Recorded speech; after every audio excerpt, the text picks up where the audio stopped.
ठिक?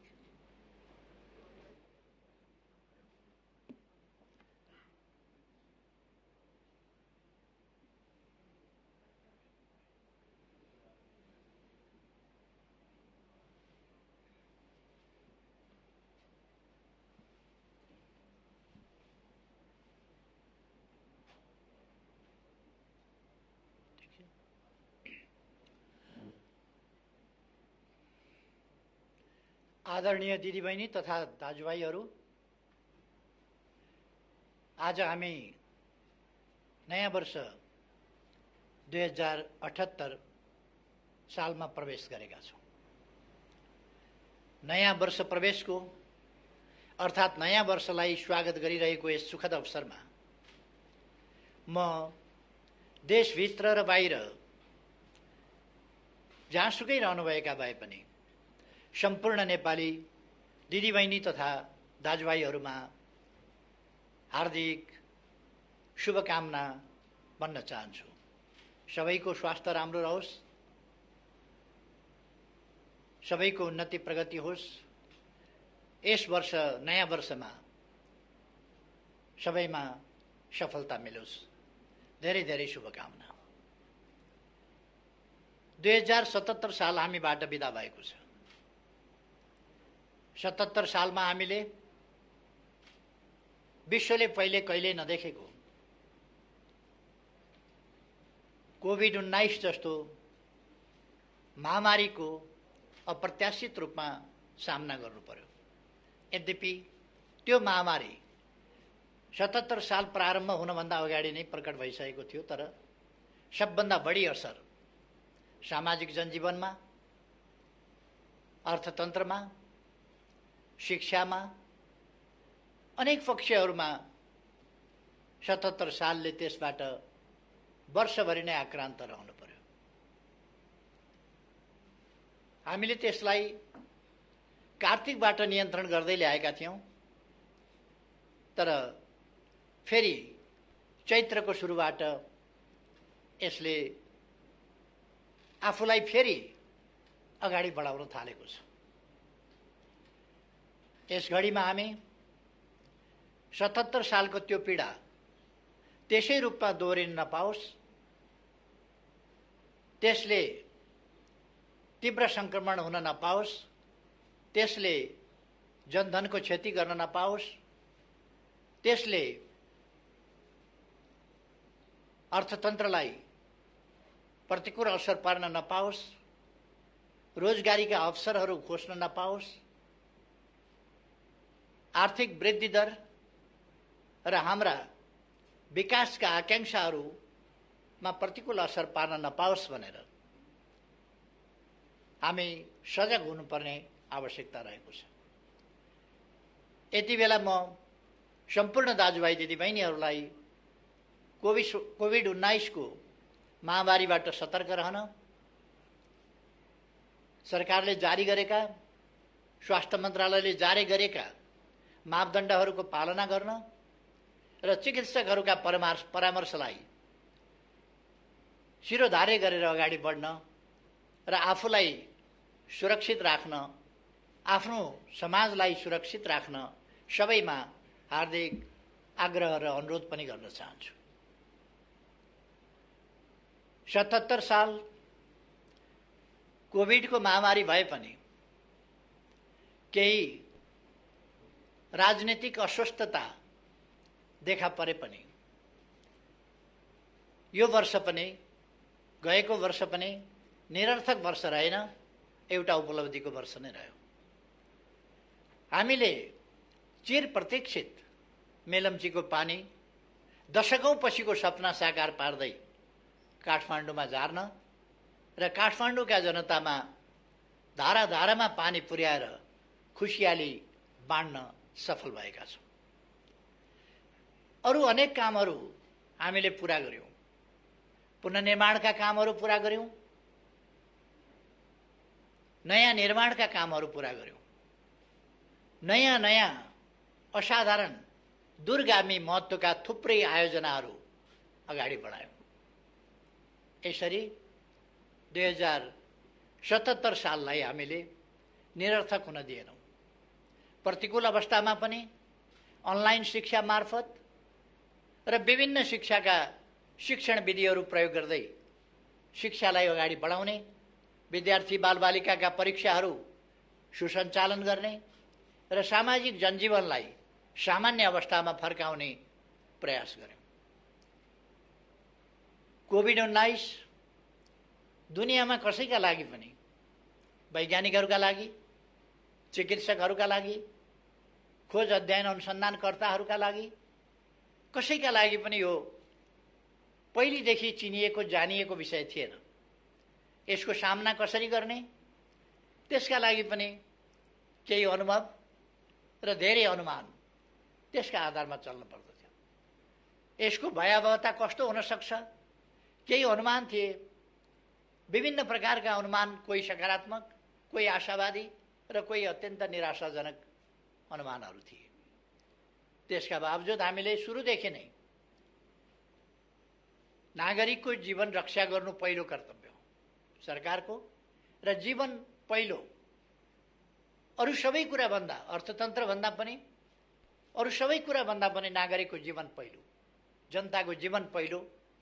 जनताको जीवन बचाउन सकियो भने शिक्षालयहरू चल्नेछन्, उद्योग कल कारखानाहरू चल्नेछन्, बन्द भयो भने केही समयपछि फेरि खुल्नेछन्। तर नागरिकको जीवन नै रहेन भने कुनै पनि कुरा सुचारू हुन सक्दैन, फेरि कुनै पनि कुरा चल्न सक्दैन। उद्योगहरू यदि केही समयका लागि बन्द भयो भने, नागरिकहरू सुरक्षित रह्यो भने फेरि केही समयमै पुनः सञ्चालन गर्न सकिन्छ। तर मानिसको जीवन रहेन भने त्यो फेरि पुनः सञ्चालन गर्न सकिँदैन। सबै कुरा मानिसका लागि, सबै कुरा मानवद्वारा। त्यसर्थ हामीले जीवनको सुरक्षालाई प्राथमिक महत्त्वमा राखेर हाम्रा सबै कोभिड विरुद्धका गतिविधिहरू सञ्चालन गर्यौँ। त्यसले गर्दा हाम्रा सही नीतिकै कारणले हामी असफल भएनौँ। तुलनात्मक रूपमा कम क्षति सामाजिक जनजीवनमा अथवा आर्थिक क्रियाकलापमा, आर्थिक वृद्धि दरमा, यद्यपि समग्र आर्थिक वृद्धि दरमा केही प्रतिकूल असरहरू परे, तर त्यसो भए पनि हामी ऋणात्मक दिशामा जान परेन। हाम्रा कृषि उपजहरूमा वृद्धि दर राम्रै रह्यो। अरू विभिन्न क्षेत्रहरूमा पनि हामीले कृषि दर, वृद्धि दर राम्रै गर्यौँ। हाम्रो व्यापार घाटा सन्तुलनतर्फ फर्काउने प्रयास गएको 77 सालमा पनि जारी रह्यो र हामीले व्यापार घाटाको ग्यापलाई कम गर्दै लाने दिशामा थोरै भए पनि केही सफलता प्राप्त गर्यौँ। अर्थात् गएको वर्ष हामीले सफलताको वर्ष नै मान्नुपर्छ, असफलताको वर्ष होइन। जसरी त्यसभन्दा अघिल्लो वर्ष हामीले राजनीतिक हिसाबले पृथकतावाद र पृथकतावादी सोचलाई देशबाट अन्त्य गरेर राष्ट्रिय एकतातर्फको एउटा महत्त्वपूर्ण सफलता हासिल गरेका थियौँ।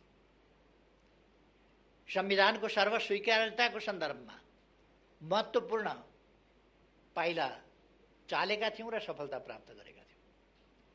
यस वर्ष हिंसाको बाटो लिइरहेको समूहलाई शान्तिपूर्ण राजनीतिको मूलधारमा फर्काउने सफलता प्राप्त गरेर हामीले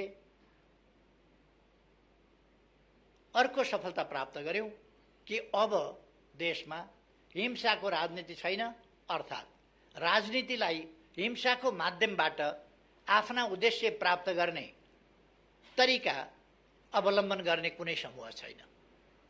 अर्थात् अब राजनीतिक अभिष्ट संवैधानिक र शान्तिपूर्ण राजनीतिको मूलधारबाटै प्राप्त गर्न सकिन्छ।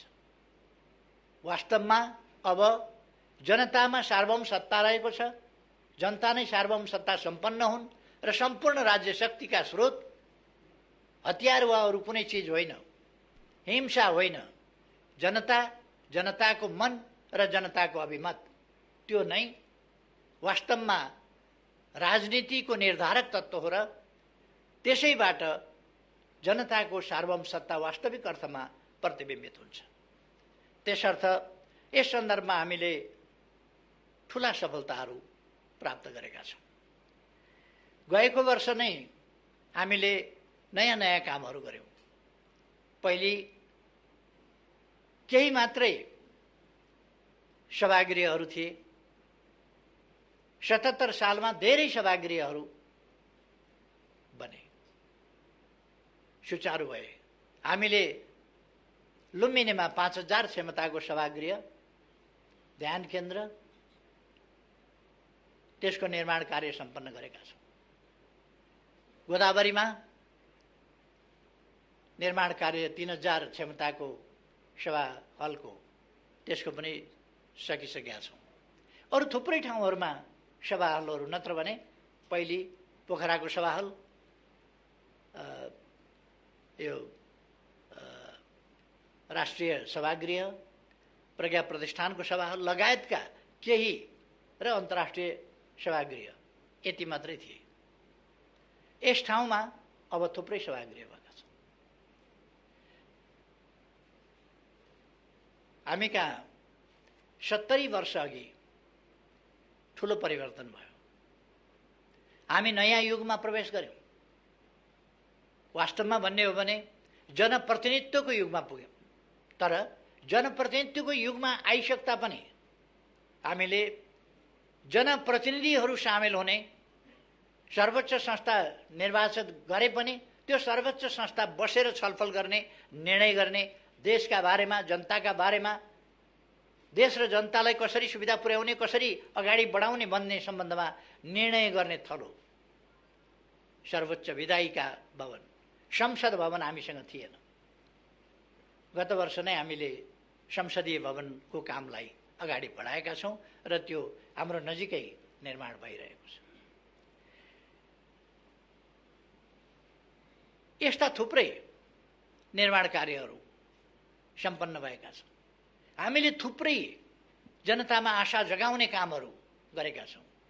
कतिपय कोणहरूबाट केही पनि भएन, केही पनि भएको छैन भन्ने हल्ला चलाउने, जनतालाई निराश बनाउने, जनतामा असन्तुष्टि भड्काउने प्रयासहरू भइरहे पनि सरकार त्यसबाट किञ्चित विचलित भएन। हामीले आशा जगाउने कामहरू, जनतामा आशा जगाउने कामहरू र सरकारका क्रियाकलापहरूप्रति भरोसा जगाउने कामहरू र भविष्यप्रति आशा र विश्वास जगाउने कामहरू लगातार गर्यौँ। हामीले बाटाहरूको सन्दर्भमा भन्ने हो भने थुप्रै बाटाहरू, दिनमा 5.5 किलोमिटर भन्दा बढी बाटो, प्रतिदिन 5.5 किलोमिटर बाटो बनेको छ यस बीचमा। र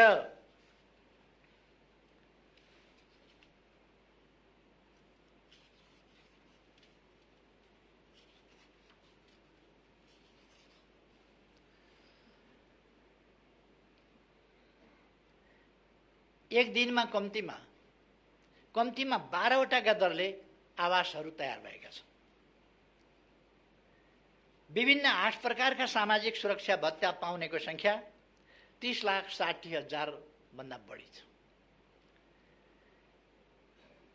हामीले सामाजिक सुरक्षा भत्ता महिनाको 100बाट सुरु गरेका थियौँ। त्यो 100बाट सुरु गरेको, महिनाको 100बाट सुरु गरेको भत्ता आज दिनको 100मा पुगेको छ। र मैले अस्ति नै भनिसकेको छु, अब आगामी दिनमा आउँदो बजेटबाट त्यो सामाजिक सुरक्षा भत्ता अझ बढी वृद्धि गरिनेछ। त्यो कुरा मैले बताएको छु।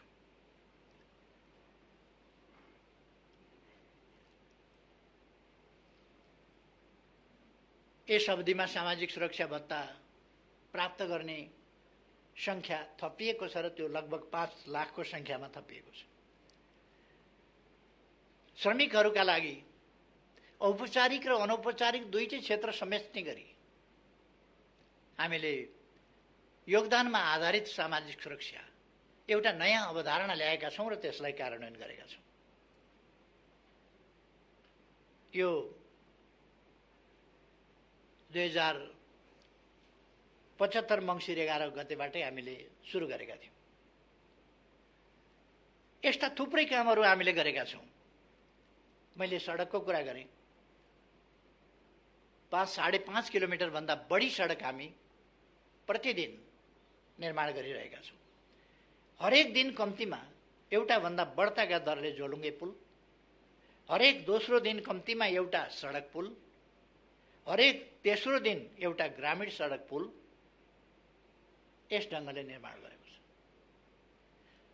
पूर्वमा जाने हो भने भद्रपुर गलगलिया मेची खोलामा पुल बनेको छ। पश्चिममा जाने हो भने गड्डा चौकीमा पुल बनेको छ महाकालीमा। पूर्वदेखि पश्चिमसम्म हामीले नदी करिडरहरू, महाकाली करिडरदेखि लिएर कोशी करिडरसम्म विभिन्न करिडरहरू निर्माण गरेका छौँ। विभिन्न नाकाहरू खोलेका छौँ। उत्तर दक्षिणका बाटाहरू लिङ्क रोडका रूपमा, राजमार्गका रूपमा बनाएका छौँ। मध्य पहाडी राजमार्ग, जसलाई हामी पुष्पलाल राजमार्ग भन्छौँ, पुष्पलाल राजमार्ग तीव्रतर ढङ्गमा बनिरहेको छ र स्तरोन्नति पनि भइरहेको छ। मदन भण्डारी राजमार्गको निर्माणको वेग तीव्र छ। मैले भनिरहनु पर्दैन, पूर्वदेखि पश्चिमसम्मका दाजुभाइ दिदीबहिनीहरूले देखिरहनु भएको छ कुन ढङ्गले मदन भण्डारी राजमार्गको निर्माण भइरहेको छ। पूर्व पश्चिम राजमार्ग स्तरोन्नति गर्ने काम, त्यसलाई चौडा बनाउने काम विभिन्न ठाउँमा हामीले अगाडि बढाइरहेका छौँ र यसलाई केही वर्षभित्र हामी पुरा गर्दैछौँ। हुलाकी राजमार्ग अत्यधिक ठुलो मात्रामा सम्पन्न भइ नै सकेको छ। केही ठाउँहरूमा मात्रै सम्पन्न हुन बाँकी छ, खास गरी निकुञ्ज आदिका कारणहरूले। नत्र भने हामीले त्यसलाई पनि निर्माण गरिसकेका छौँ। अरू राजमार्गबाट सदरमुकाम, तराईमा सदरमुकाम जोड्ने बाटाहरू 4 लेनका 6 लेनका बाटाहरू स्तरोन्नति गरिएका छन्। रेलमार्ग हामीले जनकपुरमा 2टा रेल ल्याइसकेका छौँ र यसै महिनाबाट सञ्चालन प्रारम्भ गर्दैछौँ। पूर्व पश्चिम रेलमार्ग कतिपय ठाउँमा ट्र्याक बनाउने काम, कतिपय ठाउँमा पुल बनाउने काम, अनेक कामहरू हामीले सुरु गरिसकेका छौँ। जग्गा अधिग्रहणका कामहरू सुरु गरेका छौँ र अब छिटै नै पूर्व पश्चिम रेलमार्ग हुँदैछ। आशा जगाउनुपर्छ, जनतामा विश्वास जाग्न पर्छ, विकास निर्माणका काम अगाडि बढ्छ। यो कुरा हामीले रेलको चर्चा गऱ्यौँ आज कोशीमा, गण्डकीमा। आफ्नै उत्साहमा, आफ्नै लगानीमा निजी क्षेत्रबाट केही उत्साही युवाहरूले स्टिमर चलाइसक्नु भएको छ। अब 13 मिनटमा भोजपुर पुग्न सकिन्छ, 11 मिनटमा भोजपुर पुग्न सकिन्छ र भोजपुरबाट चतरा धाम होइन, तल चतरा बजारसम्म आउन सकिन्छ। यसरी हामीले ठुलो प्रगति यी विभिन्न क्षेत्रहरूमा गरेका छौँ। पुनर्निर्माण प्राधिकरणले असाधारण काम गरेको छ र हामीले भनिरहनु पर्ला जस्तो लाग्दैन। रानी पोखरी हामीले शिलान्यास गरिसक्यौँ। धरहरा जो भीमसेन स्तम्भको रूपमा चिनिएको त्यो धरहरा हामीले यही महिनाको 11 गते, अब 10 दिनपछि धरहरा लिफ्टबाट बालबालिका, ज्येष्ठ नागरिक समेत लिफ्टबाट सुरेर माथि जान सक्ने र त्यसको कौशीबाट वरिपरि काठमाडौँको दृश्यावलोकन गर्न सकिने एउटा उपहारको रूपमा फेरि नेपाली जनता समक्ष हामी लोकार्पण गर्दैछौँ 11 गते। यस प्रकार विभिन्न प्रकारका कामहरू हामीले हवाई मैदानहरूको स्तरोन्नति गरेका छौँ, नयाँ हवाई मैदानहरू निर्माण गरेका छौँ। कतिपयलाई राति नचल्ने ठाउँबाट राति चल्ने बनाएका छौँ, कतिपयलाई विस्तार गरेका छौँ।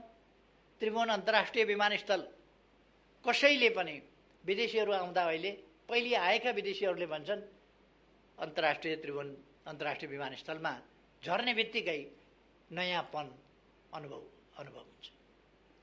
त्यसपछि काठमाडौँ छिर्ने बित्तिकै नयाँपन अनुभूति हुन्छ। अर्थात् हामीले समयलाई प्रतिकूलताका बीचमा पनि खेर जान दिएका छैनौँ।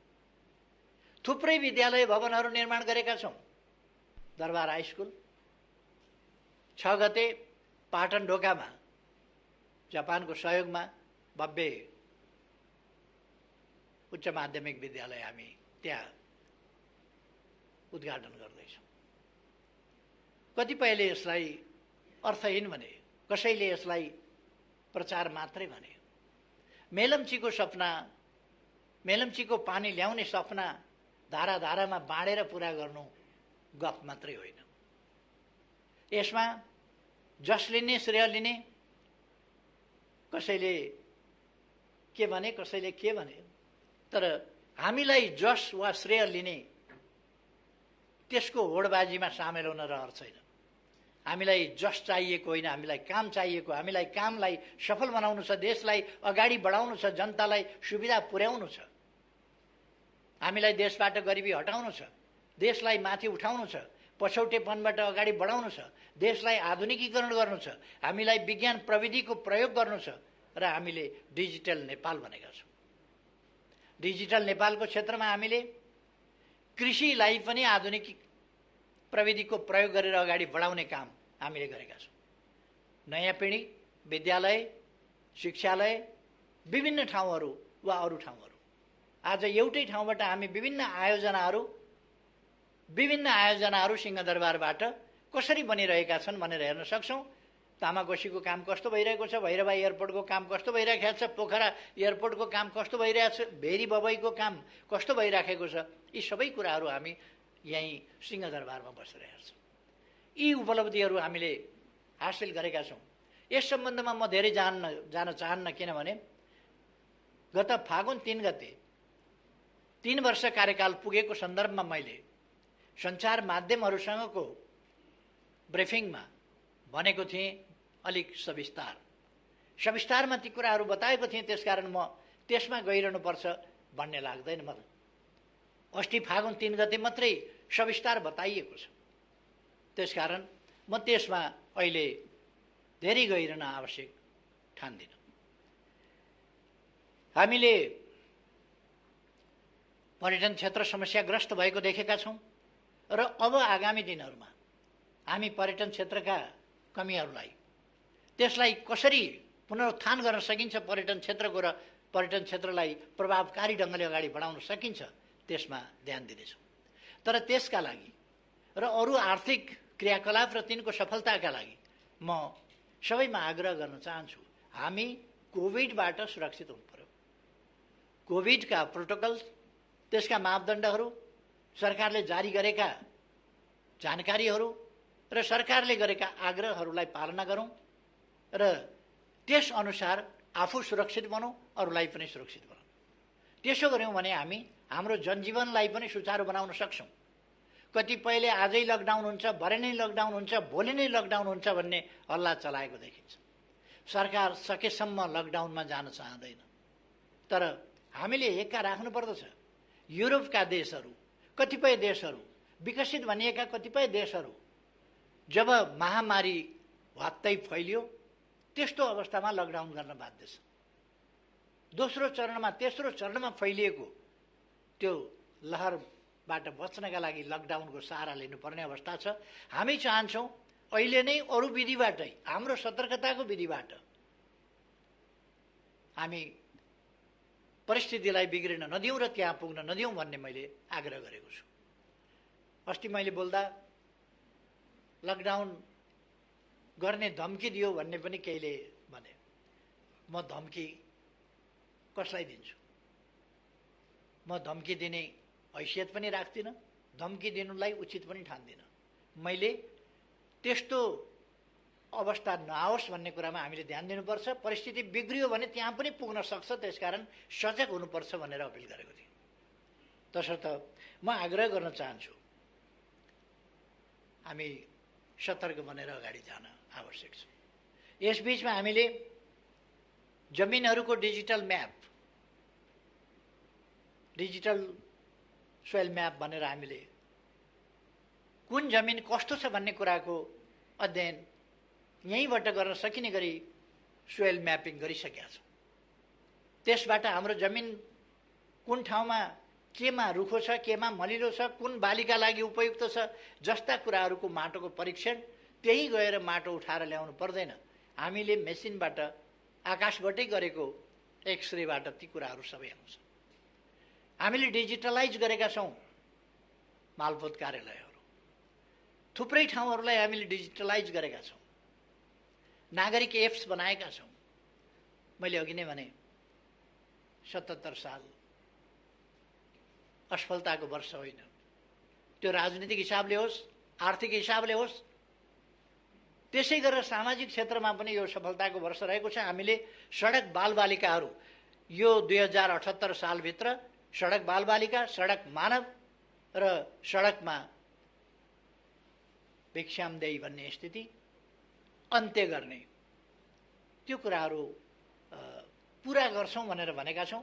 अहिले नै 77 सालमै हामीले क्याम्पेन चलाएर, अभियान चलाएर सडक बालबालिका र सडक मानव नरहेको स्थिति बनाइसकेका छौँ। पूर्ण रूपमा हामी यस सालभित्र त्यो गरिसक्छौँ। जो बालबालिकाले अभिभावक गुमाएका छन् त्यस्ता बालबालिकाको अभिभावक सरकार छ। जो ज्येष्ठ नागरिकहरूले सहारा गुमाएका छन् उनीहरूको सहारा सरकार छ। जसले विभिन्न कारणले भिख मागेर हिँड्नु पर्ने स्थिति सिर्जना भएको छ, त्यो स्थितिको अन्त्य गर्न र वास्तविक अर्थमा त्यस्तो अवस्था छ भने त्यसलाई अन्त्य गरेर एउटा सम्मानित जीवन बाँच्न पाउने त्यस स्थितिको निर्माण सरकारले गर्छ भनेर हामीले भनेका छौँ। छाउपडी होस्, बोक्सी होस्, यसका विरुद्ध हामीले अभियान चलाएका छौँ। एसिड आक्रमणका विरुद्ध हामीले अध्यादेश, त्यो जरुरी कुरा बन्यो, समाजले त्यसमा सरकारको बढी ध्यानआकर्षण पनि गर्यो। त्यसकारण हामीले अध्यादेशबाट एसिड आक्रमण विरुद्धको कडा कानुन ल्यायौँ। बलात्कार, बलात्कार पछिका हत्या जस्ता कुराहरूलाई नियन्त्रण गर्नका लागि कानुन ल्यायौँ। अचम्म लडेर ल्याएको संसद, मुद्दा लडेर ल्याएको संसद चल्न नदिएर, संविधानले भनेको पहिलो दिन प्रस्तुत गर्न पर्ने अध्यादेश संसदमा प्रस्तुत गर्न नदिएर एउटा अप्रिय र अशोभनीय स्थितिको निर्माण भएको छ। एमसीसी, नेपाली कांग्रेस र नेकपा माओवादी सरकारमा हुँदा एमसीसी सम्झौता गरिएको थियो। त्यो निर्णयार्थ हामीले संसदमा टेबल गरेका छौँ र टेबलमा निर्णयार्थ प्रस्तुत गरिएको छैन। हामी त्यसको माग गरिरहेका छौँ र त्यसरी सरकारले प्रस्तुत गरिसकेपछि निर्णयार्थ प्रस्तुत नगर्ने भनेको संवैधानिक कुनै अधिकार कसैसँग हुँदैन, त्यो गर्नै पर्ने हुन्छ। तर संविधानै नमान्ने, जिद्दी गर्ने त्यो प्रवृत्ति हामी झेलिरहेका छौँ। हामी चाहन्छौँ फाटोको खेती होइन, आपसमा परस्परमा वैमनस्यता र घृणा होइन। आजको हाम्रो आवश्यकता राष्ट्रिय एकता हो। अनेकतालाई हटाएर, विमतिलाई हटाएर, दूरीलाई हटाएर निकटता कायम गर्ने, अनेकतालाई एकतातर्फ ल्याउने यी प्रयासहरू र राष्ट्रिय एकता कायम गर्ने र हाम्रा सम्पूर्ण सामर्थ्य र शक्तिहरू देश विकासका निम्ति प्रयोग गर्नुपर्ने आजको आवश्यकता। त्यस आवश्यकतातिर म सबैको ध्यानआकर्षण गर्न चाहन्छु। अब यस नयाँ वर्षमा हामी नयाँ कामहरू थालना गर्दैछौँ। अब केही समयपछि मेरो कित्ता भन्ने कार्यक्रम, जो किसानहरूका लागि आफ्नो ध्वनिपूर्जा, आफ्नो कित्ता आफू बसेकै ठाउँबाट एप्सबाटै हेर्न सक्ने गरी मेरो कित्ता कार्यक्रम शुभारम्भ हुँदैछ। यस कार्यक्रमको केही घण्टाभित्रै अथवा हामी यस्ता कार्यक्रमबाट सुरु गर्दैछौँ जो आधुनिकीकरणतर्फको, डिजिटल प्रयोगतर्फको, प्रविधि सबभन्दा ताजा, सबभन्दा पछिल्लो प्रविधिको प्रयोग गर्दै अगाडि बढ्ने त्यस काममा हामी लागिरहेका छौँ। हामी आज पुरस्कृत, सम्मानित हुने, राष्ट्रिय जीवनका विभिन्न क्षेत्रमा विभिन्न ढङ्गले महत्त्वपूर्ण सेवा गर्ने राष्ट्रसेवकहरूदेखि लिएर समाजसेवीहरूसम्म, उद्यमी व्यवसायीहरूसम्म विभिन्न तह तब्काका महानुभावहरूलाई सम्मानित गर्ने कार्यक्रम पनि यसपछि तुरुन्तै गर्दैछौँ। मेरो कित्ता भन्ने कार्यक्रम एकैछिनमा सुरु गर्दैछौँ। यस्ता थुप्रै कार्यक्रमहरूबाट आजै हामी लोकतान्त्रिक आन्दोलन, जनआन्दोलन, सशस्त्र द्वन्द्वमा विभिन्न ढङ्गले पीडित भएका व्यक्तिहरू, योगदान गरेका व्यक्तिहरूलाई प्रतीकात्मक ढङ्गले सम्मान गर्ने त्यो कार्यक्रम पनि आज हामी प्रारम्भ गर्दैछौँ विधिवत रूपमा। अर्थात् हामी एउटा नयाँ उत्साहका साथ, नयाँ आत्मविश्वासका साथ नयाँ वर्षमा प्रवेश गरिरहेका छौँ र यस नयाँ वर्षमा हामीले थालिसकेका कामहरूलाई तीव्रताका साथ पूर्णता दिने, अपुरा कामहरूलाई पुरा गर्ने, जो यसै वर्ष पुरा हुन सक्दैनन् त्यसलाई उल्लेख्य मात्रामा अगाडि बढाउने, देशलाई अब दुर्गम रहन नदिने। यसै वर्षभित्र हामी सिमीकोट, हुम्लाको सिमीकोटलाई पनि सडक सञ्जालसँग जोड्नेछौँ र अगाडि बढाउनेछौँ। हामीले 165वटै निर्वाचन क्षेत्रमा स्ट्राटेजिक सडकहरूको शिलान्यास गरेका छौँ। ती सडकहरूलाई हामी पूर्णता दिनेछौँ। यसै वर्षभित्र पूर्णता पुग्दैन होला, तर पूर्णताको नजिकतिर हामी पुर्याउन प्रयास गर्नेछौँ। यस्ता थुप्रै कामहरू हामीले 397वटा हस्पिटलहरू शिलान्यास गरेका छौँ। तिनको निर्माण कार्यलाई तीव्रता दिनेछौँ। सेनाको ब्याङ्करबाट ब्यारेकसम्म, ब्याङ्कर टु ब्यारेक कार्यक्रमलाई अझ प्रभावकारी ढङ्गले अगाडि बढाउनेछौँ। विभिन्न विश्वविद्यालयहरू सुरु गरेका छौँ या सुरु गर्दैछौँ, तिनलाई अगाडि बढाउँदैछौँ। अस्पताल, विद्यालय, विश्वविद्यालय र विभिन्न प्राविधिक शिक्षालयहरू, तिनीहरूको व्यापक मात्रामा स्थापना गर्ने, अगाडि बढाउने काम गरेका छौँ। अहिले जनताको मनोबल उठेको छ, आत्मविश्वास बढेको छ, नेपाली हुनुको गर्व अनुभूति भएको छ। त्यसै कारण 12औं दक्षिण एसियाली खेलकुदमा हामीले जम्मा 3वटा स्वर्ण पदक जितेका थियौँ, तर 13औंमा आइपुग्दा खासै सुविधा धेरै वृद्धि हुन सकेका छैन होला, तर आत्मविश्वास र मनोबल बढेको छ। त्यसै कारण हामीले कति 51वटा स्वर्ण पदक, 207वटा सम्पूर्ण पदकहरू सहित दक्षिण एसियामा दोस्रो स्थान हासिल गरेका छौँ। र सबभन्दा महत्त्वपूर्ण कुरा त अघिल्लो भन्दा पछिल्लो गेममा 12औं भन्दा 13औंमा आइपुग्दा हामीले 17 गुणा बढी स्वर्ण पदक जितेका छौँ। 17 गुणा बढी। यो सानो उपलब्धि होइन र यस उपलब्धिका पछाडि सबभन्दा महत्त्वपूर्ण कुरा वास्तवमा नेपालीको मनोबल उठेको कारणले छ। गएको वर्ष हामीले आफ्नो भूभाग समेत सामेल गरेर नेपालको नयाँ नक्सा जारी गर्यौँ। सम्पूर्ण नेपाली जनताको मनमा त्यसले हर्ष छाएको छ, उमङ्ग छाएको छ, राष्ट्रिय गौरव बढेको छ, आत्मविश्वास बढेको छ र हामीले हाम्रो गौरवपूर्ण इतिहास फेरि एकपल्ट सम्झेका छौँ। हाम्रो बहादुरीको इतिहास फेरि एकपल्ट सम्झेका छौँ।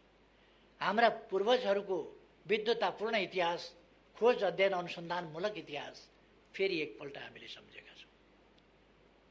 अब आगामी दिनमा हामी प्रवेश गरिरहेको यस वर्षमा हामीले योजनाबद्ध ढङ्गले हिँड्दै जाँदा जहाँ पुगिएला भन्ने कुरा होइन, भरे बेलुका कहाँ बास बस्ने भन्दा जहाँ पुगिएला त्यहाँ बास बस्ने होइन। हाम्रो बास बस्ने ठेगान छ, हामी पुग्ने गन्तव्य छ। कहाँ विश्राम गर्छौँ, अन्तिम कहाँ पुग्ने गन्तव्य हो, कुन बाटोबाट हामी अगाडि बढ्छौँ, यी कुराहरू हामीले समाजका कुनै पनि पक्ष, चाहे ती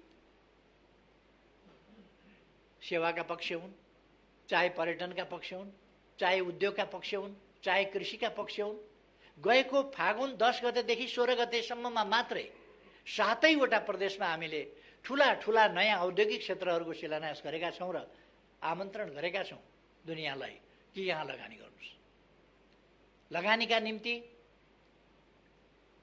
शान्तिपूर्ण वातावरण निर्माणको हिसाबले अनुकूल वातावरण बनेको छ र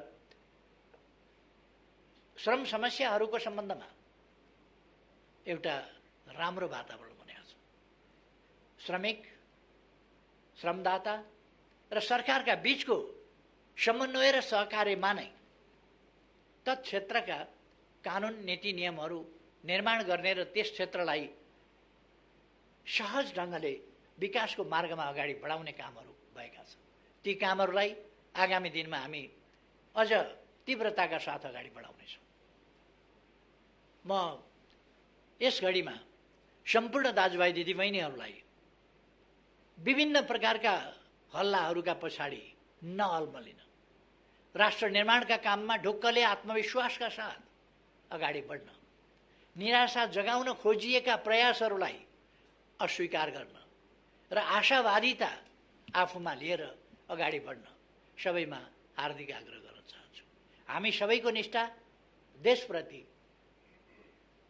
देशका जनताप्रति, हामी सबैको निष्ठा मानव जातिको सर्वोपरि हितको रक्षाप्रति।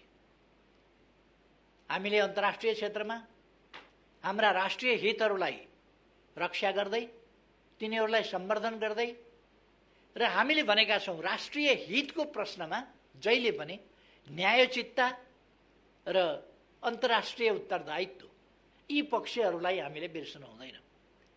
न्याय बिनाको या न्यायरहित राष्ट्रिय हित राष्ट्रिय अहङ्कार हुन सक्छ अथवा अन्यायपूर्ण राष्ट्रिय हित हुन सक्छ। त्यस कुरामा हामी सजग हुनुपर्छ। हामी आफू पनि न्यायसहितको र अन्तर्राष्ट्रिय उत्तरदायित्व सहितको, शान्तिको पक्षको, न्यायको पक्षको, विकासको पक्षको, समानताको पक्षको यस्तो अन्तर्राष्ट्रिय सम्बन्धको पक्ष पोषण गर्छौँ र अरू सबै विश्वसँग पनि हामी त्यही अपेक्षा गर्छौँ। विश्वलाई शान्ति आवश्यकता छ, विकासका निम्ति शान्ति आवश्यकता छ, मानवीय सुखका निम्ति, निर्भय वातावरणका निम्ति, अमन चयनका निम्ति शान्तिपूर्ण वातावरण आवश्यक छ।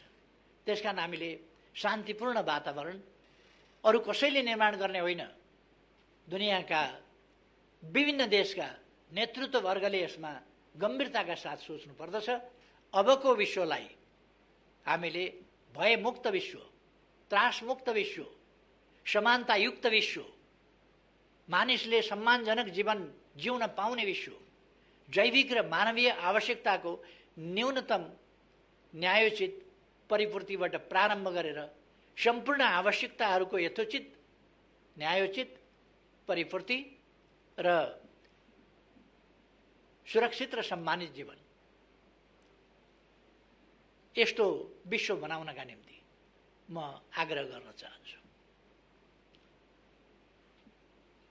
हामीले हाम्रो सामाजिक जीवनका कुनै पनि क्षेत्रलाई छोडेका छैनौँ, बिर्सेका छैनौँ भनेर मैले भने। चाहे अपाङ्गता भएका व्यक्तिहरूको सन्दर्भ होस्, अशक्तता भएका व्यक्तिहरूको सन्दर्भ होस्, अथवा सामाजिक जीवनका अरू क्षेत्रहरूको, युवाहरूका भावनाको कुरा होस्, युवाहरूका समस्याहरू समाधानको कुरा होस्, त्यसप्रति सरकार सजग छ र सजगताका साथ युवा शक्तिलाई साथ लिएर अगाडि बढ्न चाहन्छ। हिजो द्वन्द्वका कारणले गाउँ बस्न सकेनन्, हिजो द्वन्द्वका कारणले सहर आएर पनि धर भएन, जीविका चल्ने स्थिति भएन र विदेश जाने एउटा सिलसिला सुरु भयो र त्यसले लहरको रूप लियो। अब आज त्यस्तो अवस्था होइन।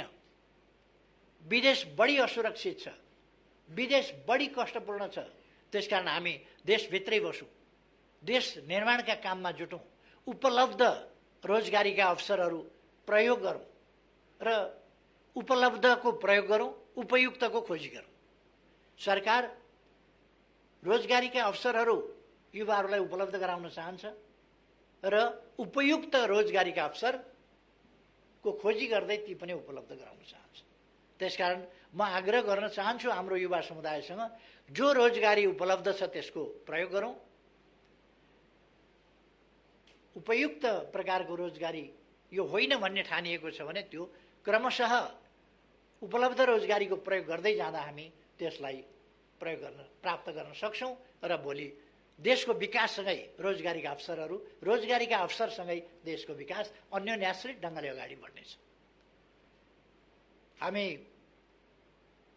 ओलाङचुङ गोलाको बाटोबाट तिब्बत जोड्ने कुरा होस्, किमा थाङ्खाको बाटोबाट तिब्बत जोड्ने कुरा होस्, दक्षिणतर्फ त हामीले बाटाहरू जोडेका छौँ, थुप्रै पुलहरू निर्माण गरेका छौँ। अब डुबानका समस्या हामी समाधान गर्दैछौँ। हामी चाँदनी दोधारामा 10 क्युमेक्स पानी लगेर शारदाको ब्यारेजबाट पानी, त्यहाँको टनेलबाट, शारदाको टनेलबाट, क्यानलबाट पानी उपलब्ध गराउँदैछौँ। त्यसर्थ म आशावादिताका साथ अगाडि बढौँ भन्छु। सुनकोशी मरिन डाइभर्सन हामीले शिलान्यास गऱ्यौँ, 31 मेगावाट विद्युत समेत त्यहाँबाट निस्किँदैछ र मैले भनेको छु जब हामी सुनकोशीमा ड्याम बाँध्न थाल्छौँ सँगसँगै अरू सबै काम थालिनुपर्छ र सुनकोशीको ड्याम पुरा भएका दिन सुरुङ पनि तयार भइसकेका हुनुपर्छ, पावर हाउस पनि तयार भइसकेका हुनुपर्छ, पावर हाउसबाट निस्किएको बिजुली बोक्ने ट्रान्समिसन लाइन पनि तयार भइसकेका हुनुपर्छ, बागमतीमा बाँध पनि बाँधिसकेका हुनुपर्छ र त्यो बाँधेको बाँधबाट खेतसम्म पानी लाने नहर पनि खनिसकेका हुनुपर्छ। यो तालमेलका साथ काम अगाडि बढेको हुनुपर्छ भनेर मैले निर्देश पनि गरिसकेका छु। यसले मैले पहिले प्रदेश नम्बर 2 को प्रदेश सभालाई सम्बोधन गर्दा भनेको थिएँ कि हामी सुनकोशीको पानी पहाड पाल पारेर त्यहाँ सुरुङ खनेर मरिनमा झार्नेछौँ र सिँचाइ गर्नेछौँ। 1,85,000 बिघा, त्यसबाट बारा, रौतहट, सर्लाही, महोत्तरी, धनुषाका 1,85,000 बिघा जमिन त्यसले सिँचाइ गर्दैछ। अर्को आयोजना हामी सुरु गर्दैछौँ त्यहाँ सुनकोशी कमला डाइभर्सन, जसबाट 1,70,000 बिघा थप सिँचाइ हुनेछ। अर्थात् तराईको मोटामोटी सिँचाइको समस्या पुरा हुनेछ, त्यसलाई हामी पुरा गर्नेछौँ र कृषिको आधुनिकीकरणमा यसले ठुलो योगदान पुर्याउनेछ। तमर, चिस्याङ, नौमुरे जलविद्युत आयोजनाबाट, त्यो बहुद्देश्य आयोजनाबाट गरिने कपिलवस्तु लगायतको सिँचाइको प्रबन्धदेखि लिएर अरू थुप्रै कामहरू भेरी बबई तयार हुने लागेका छ र हामी बाटा निर्माणहरूको सन्दर्भमा पनि, सडक निर्माणको सन्दर्भमा पनि र आवश्यकता परेमा अरू प्रकारका पनि फास्ट ट्र्याक अगाडि बढिरहेको छ र त्यहाँ पनि लामा लामा 2टा टनेल बन्दैछ। हामी टनेल युगमा प्रवेश गर्नका लागि बाटाको क्षेत्रमा यो थानकोट नौबिसे सडक, त्यसबाट पनि देखिएको छ हामी टनेल युगमा प्रवेश गरेका छौँ। अब काठमाडौँवासीलाई एउटा सजिलो के पनि भएको छ भने टनेल निर्माण कसरी भइरहेको छ त्यो हेर्न जाने, टनेल कसरी निर्माण हुँदो रहेछ, कसरी अब टनेलबाट नौबिसे छिर्ने, नौबिसेबाट काठमाडौँ छिर्ने, त्यो बाटो 3-4 किलोमिटरको बाटो भएर कसरी आउँदैछ, यस्ता कुराहरू। उत्तर दक्षिण रेल, उत्तर दक्षिण बाटा र यिनीहरूमा पनि टनेलको प्रयोग, यी कामहरू पनि हामी गर्दैछौँ। अथवा नेपाल एकपछि अर्को गरी नयाँ युगमा प्रवेश गर्दैछ। यो 2078 साल वैशाख 1 गते लाग्दा पात्रो अथवा क्यालेन्डर यसको पाना पल्टिएको मात्रै होइन, पात्रोको पाना पल्टिएको मात्रै होइन, मिति परिवर्तन भएको मात्रै होइन, हामीले यहाँको स्तर पनि परिवर्तन गरेका छौँ, स्तर पनि परिवर्तन गर्दै जानेछौँ। यस आशावादिताका साथ अगाडि बढौँ भन्ने म सबैमा धेरै धेरै आग्रह गर्न चाहन्छु र फेरि एकपल्ट सम्पूर्ण नेपाली दिदीबहिनी तथा दाजुभाइहरूमा कोभिड-19बाट सावधान रहन, यसको बचावका उपायहरू गर्न, बालबालिकाहरूलाई पनि बचाउन, ज्येष्ठ नागरिकहरूलाई पनि बचाउन अगाडि बढौँ। हामीले खोपको सुरुवात गरिसकेका छौँ। 18.5 लाख लगभग व्यक्तिले खोप लगाइसकेको स्थिति छ। खोपको कार्यक्रम अगाडि बढ्दै जानेछ र यसलाई हामी नियन्त्रण गर्न सफल हुनेछौँ भन्ने विश्वासका साथ अघि बढौँ। सबैमा धेरै धेरै फेरि पनि शुभकामना भन्न चाहन्छु। नयाँ वर्ष 2078 सबैका लागि सुस्वास्थ्य, सुख समृद्धि, सफलताको वर्ष रहोस्, सबैको खुसीको वर्ष रहोस्। सबैमा धेरै धेरै धन्यवाद।